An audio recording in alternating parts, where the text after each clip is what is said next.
अब आपको निकालना है ईएस। तो मैं आपको इंपॉर्टेंट फॉर्मूले बता दूं। ईएस कैलकुलेट करने के लिए आपको कुछ नहीं करना है। मान लीजिए आपको कैलकुलेट करना है ईएस फॉर एक्टिविटी ए। तो ए से पहले जितनी भी एक्टिविटी हुई है उनका ड्यूरेशन आप लिख दीजिए। तो ए के पहले कोई भी एक्टिविटी परफॉर्म नहीं हुई है, तो आपका ए के लिए हो जाएगा 0।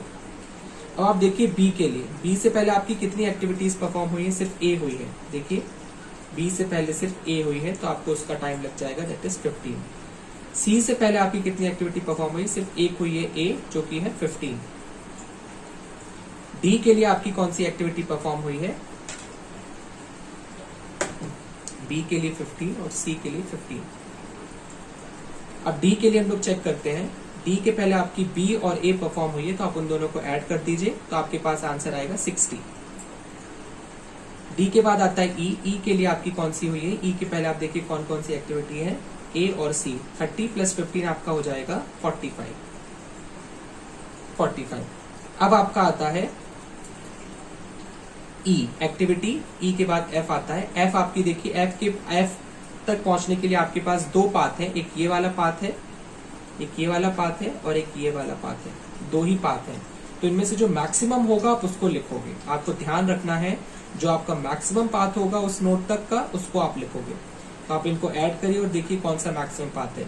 तो आपको जहां तक है ऑब्वियसली दिख रहा है, आपको ऊपर वाला पाथ मैक्सिमम होगा, क्योंकि आपके पास इसमें 105 है, 45 है, तो ये सब बहुत बड़ी बड़ी वैल्यूज है compare to A B A C E F वाले पाथ के। तो आप इसको ऐड कर दीजिए, तो आपके पास आ जाएगा 45 प्लस 105 प्लस 15। तो आपके पास ये आ जाएगा 150 प्लस 150 दैट इज 165। तो आपके पास 165 आ जाएगा। अब बचा आपका जी। जी के पहले आप देखिए कौन सी नोड है, सिर्फ ए है, तो 15 उसका टाइम लग रहा है, तो आप उसको यहाँ लिख दीजिए 15। अब बारी आती है ई एफ कैलकुलेशन की। ई एफ कैसे कैलकुलेट होता है हम लोग देखते हैं। ई एफ कैलकुलेट करने के लिए हम जिस नोड पर है उसको भी इंक्लूड करते हैं। तो मान लीजिए अगर आप ए पर निकाल रहे हो तो आपको इसको भी इंक्लूड करना है। तो 15 लिखोगे आप प्लस 0, तो 15। बी के लिए आपको बी को भी इंक्लूड करना है और इससे पहले वाली नोट को भी, तो 45 प्लस 50 दैट इज 60। सी के लिए 30 प्लस 15 45। डी के लिए आपको करना है 105 प्लस 45 प्लस 50, तो डी के लिए आपके पास आ जाएगा 165। ई के लिए आपके पास आ जाएगा 45 प्लस 30 प्लस 50, तो ये आपका आ जाएगा 75 प्लस 50 90। अब बारी आती है आपकी एफ की। एफ के पहले एफ के पास आपके पास दो पाथ है, ऊपर और नीचे। ऊपर वाला पाथ आपका मैक्सिमम, तो आप उसी को लोगे। तो जो मैक्सिमम पाथ है आपको वो लेना, आपको ध्यान रखना है। 120 प्लस 105 प्लस 45 प्लस 50, तो आपके पास ये आ जाएगा 285। और आपका बचा जी। जी को निकालने के लिए 60 प्लस 15, तो दैट इज 75। तो इस तरीके से आपकी ईएफ की कैलकुलेशन होती है। अब मैं आपको एक चीज बता दूं, इन कैलकुलेशंस को करने पहले आपको एमटी निकालना आना चाहिए। एमटी आपका होता है मैक्सिमम, जो आपका लग रहा है ना टाइम, वो होता है एमटी। तो मैक्सिमम टाइम अगर आपको कैलकुलेट करना है तो आपको पता होना चाहिए, ये होता है maximum of all path from start to finish. Start से लेकर के फिनिश तक के बीच में जो मैक्सिमम पाथ होता है वो जोड़ते हैं। तो मैक्सिमम मेरे हिसाब से ऊपर वाला होगा, क्योंकि इसमें सबसे ज्यादा वैल्यूज है, हाईएस्ट 105 120। तो आप इसको जोड़ लीजिए, प्लस 45 प्लस 15। तो आप इसको ऐड करोगे आपके पास आंसर आएगा 285। तो फ्रेंड्स अब हम एलएस देखते हैं। एलएस कैलकुलेट करने के लिए हम लोग 285 जो कि आपका एमटी है, उसमें से हम लोग सब्ट्रैक्ट करेंगे हमारी जिस भी हम लोग नोट पर होंगे उसके आगे का जितना भी टाइम है प्लस उसका टाइम, उसको ऐड करके। तो मैक्सिमम टाइम हम लोग लेंगे हर नोट पर जाकर के। तो मान लीजिए ए है आपका, तो ए से लेकर के लास्ट तक, एंड नोट तक हम लोग जितनी भी ड्यूरेशन है उसको ऐड कर देंगे। 15 प्लस 45 प्लस 105 प्लस 120, तो ये आपका आ जाएगा 285। तो एमटी में से हम उसको सब्ट्रैक्ट कर देंगे। एमटी हम लोगों ने निकाल रखा है 285, तो आपके पास वैल्यू आ जाएगी 0। तो वैल्यू आपकी आ गई 0। अब हम लोग कैलकुलेट करेंगे बी के लिए। तो बी के लिए हमारा जो होता है, बी से लेकर के एंड नोट तक जितना भी आपका रहेगा 45 प्लस 105 प्लस 120, इसको हम लोग ऐड कर देंगे और 285 में से सब्ट्रैक्ट कर देंगे। जब हम लोग इसको ऐड करेंगे आपके पास आएगा 150 प्लस 120 270।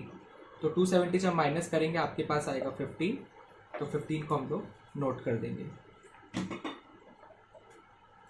तो इसी तरीके से आप कैलकुलेशंस करेंगे तो आपको मिलेगा ये आपका आएगा 90, ये आपका आएगा 60, ये आपका आएगा 120, ये 165 और ये 225। आप इसी तरीके से इसको कैलकुलेट कर देख लीजिएगा। अब आता है आपका LF। LF के लिए आपको कुछ नहीं करना होता है, आपको करना होता है LS plus duration, LS plus duration. तो हम लोग LS और ड्यूरेशन को ऐड कर देते हैं। LS आपका ये रहा और ड्यूरेशन आपका ये रहा, तो LS और ड्यूरेशन को हम लोग ऐड कर देंगे। तो 15 plus 0 15, 45 plus 15 60, 90 plus 30 120, 105 plus 60 165, 45 plus 120 165, 120 plus 165 it is 285 और 60 प्लस 225 तो ये आपका हो जाएगा 285। दोबारा से अब बचा आपका ST। ST कैलकुलेट करने के लिए आपको कुछ नहीं करना है। ST के लिए LF माइनस EF या फिर आप कर सकते हो LS माइनस ES, कुछ भी करके देख लीजिए, आपका आंसर आ जाएगा। तो LF माइनस EF हम लोग करते हैं। तो 15 minus 15, 15 minus 15 will be 0, 60 minus 16 will be 0, 120 minus 45 will be 95, 75, 165 minus 165 0, 165 minus 90 is again 75, 285 minus 285 0, 285 minus 75 it is 210। तो 210 आ गया आपका।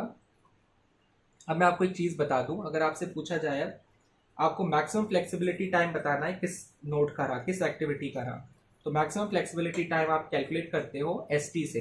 तो ST में आपका जिसकी हाईएस्ट वैल्यू आती है, तो आपकी 210 की हाईएस्ट वैल्यू है, तो ये आपकी किस एक्टिविटी की है, G की है। तो G आपका जो है मैक्सिमम फ्लेक्सिबिलिटी टाइम देगा। So this is the answer. तो इस तरीके से हम लोग कैलकुलेशंस करते हैं। Thank you friends.